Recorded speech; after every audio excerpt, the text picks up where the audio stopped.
Well, today was, the sixth practice that we've had this spring, and I've really been pleased with the progress that we've been able to make. A lot of guys have picked up things quickly. There's kind of a sort of nice blend of some experienced players and some younger players. Having 15 mid-year guys this year, a lot of young guys who have made a significant amount of improvement, and some of the older guys have certainly contributed to that. Obviously, we've got a long way to go in terms of some of the things that we want to try to accomplish. I think depth just about at every position probably would be, something of significance. I still think there's a lot of competition on a lot of positions, and I've really been pleased with the attitude and the way the players have been going around practice. Their energy has been really good. They're working to try to do the little things right, finish plays, pay attention to detail, learn, support each other. So I'm really pleased with that. I'm sure that, you saw that Terrell Lewis is dressed out there, not doing much. We cleaned his knee up. Doc wanted to do something to it, and as a precautionary thing, he'll be very, very limited all spring long. I think our goal is to get him ready for the summer, keep on pushing him so that he'll be ready for the fall. We got a couple other guys that might miss practice for a day or something that don't really have any significant injuries, and I'm not going to give you an injury report every time we have a press conference. So, but just because a guy didn't practice doesn't mean just had a minor injury, so he missed one day of practice. Any questions? Coach, we'll start right here with Charlie. You mentioned how Trayvon was able to work at both corner and star. I was wondering if you feel comfortable doing that with the way that Josh Joe kind of ended the season last year, maybe the progress he's made. No, it doesn't. We got confidence in Josh Joe. He's made a lot of improvement. We think he's had a good spring so far. We thought he made a lot of progress last year. I think he's much more confident, even this year. He's played pretty well, so far this spring. So, but that doesn't have any bearing on the fact that, we want, Shaheem is still limited, still in a black shirt, trying to do some things, but is not full speed.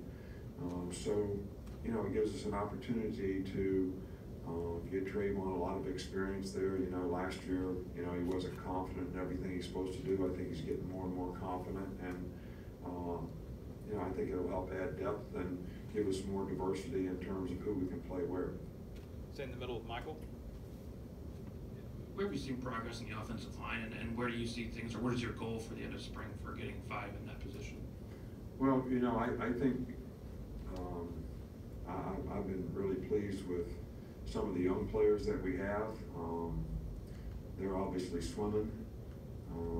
Probably the most difficult thing, the one position that probably requires more knowledge and experience, maybe the offensive line. But I see ability there, but I've been pleased with Alex at tackle. Jedrick has done a good job. Chris Owens has worked hard at center and doing a good job. Matt Womack was doing a good job at guard. E has done a good job at guard. Some of the young guys are, Evan Neal, Dalcourt. I feel pretty good about that group. They've got to develop probably more consistency in what they're doing, but I feel pretty good about that group, and I feel good about the progress they've made. And I think the transition to, Coach Flood has been seamless and seems to be working really well. Coach in the back with Cecil. Coach, in the off season, with the staff changes that you hired a lot of more experienced coaches, it seemed like. And can you tell that out there this spring? Is that something that's sort of translated onto the practice field? Well, I think that, no disrespect to any of the coaches that we had here before, I thought they did a wonderful job. I think there were a couple areas where we had a limited amount of experience, but and I think that we've been able to improve the staff in a lot of ways with the people that we have and the experience that they have. You know, I thought we needed to improve our staff as a recruiting staff a year ago. I think we did that. I think this recruiting class probably showed that. I think that the guys we hired are good recruiters, but I do think in some cases we have more experience, and I think knowledge and experience is always something that is, you know, really beneficial to teach players. So I've been pleased so far with, you know, the people that we have and the progress that we've been able to make and how the players have responded to the coaches. Back over on the right with Tony. You talked with Yabi Anoma in the offseason. Just how much growth have you seen from him both on and off the field? He's doing a good job. I mean, he's working hard. He's learning a lot. I think he's responded very well to Sal coaching him.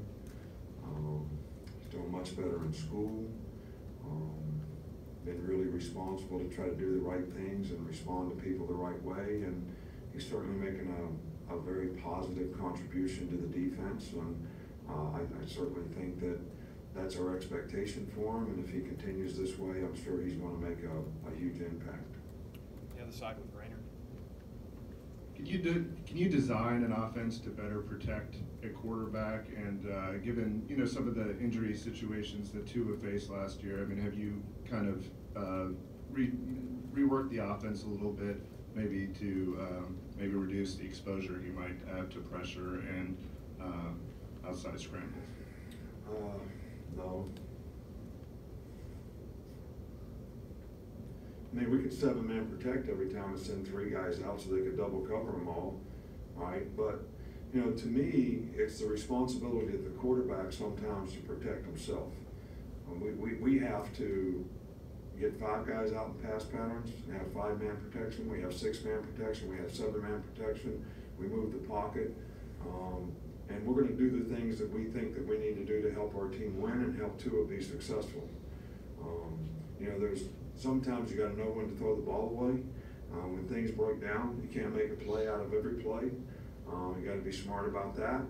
And you know, we don't have a lot of design runs for the quarterback. We never have had for Tua, but you know, I don't think we can take his competitive ability to run and scramble and make a first down in a critical part of the game because I don't know why. You know, I don't think football's a dangerous game. All right, so I coach safety in every position with every player. I don't know how we can adapt our schemes so that we can guarantee the quarterback's never going to get hit. So I think they've been trying to do that for years and years and years in the NFL until they change all the rules. You know, nobody could ever figure it out. So for you to expect me to be able to figure it out, I appreciate your confidence, but I'm not capable. A couple more, Kirk and then Alex. Kirk up front here. Coach, basketball's in the news, of course, with Coach Johnson leaving and looking for a new one. I wonder how important it is to you as a football coach to have excellence in basketball and all other sports. Look, you know, I love Avery. I think he's a great guy. We had a great relationship here. We tried to help him every way that we could in recruiting or whenever we can. We certainly wish him and his family, you know, the very best. I also have confidence in our leadership here that, you know, they're going to make good choices and decisions about who they choose to lead, you know, every program. I think everybody here knows that I've always been committed and helped every sport, every way that I can, whether it's speaking to their team, whether it's talking to their recruits, and I'm certainly going to continue to do that in basketball because, you know, philosophically, I think there's a tremendous amount of exposure in every sport. And for the University of Alabama to take advantage of that in every sport, I think is beneficial to our program, to our university, and to the athletic department as a whole. And, you know, that's part of my goal as being a part of that team. So I'm going to continue to do that in the future with, you know, every coach in every sport. And we'll certainly do it with whoever we select to be the new basketball coach. Last one with Alex. Get out of here. Yeah, just I wanted to ask you, obviously this time of year, it's hard to really find leaders. That's something that kind of takes place naturally over time. But what do you kind of hope to see from this first scrimmage about guys kind of stepping up and taking leadership roles?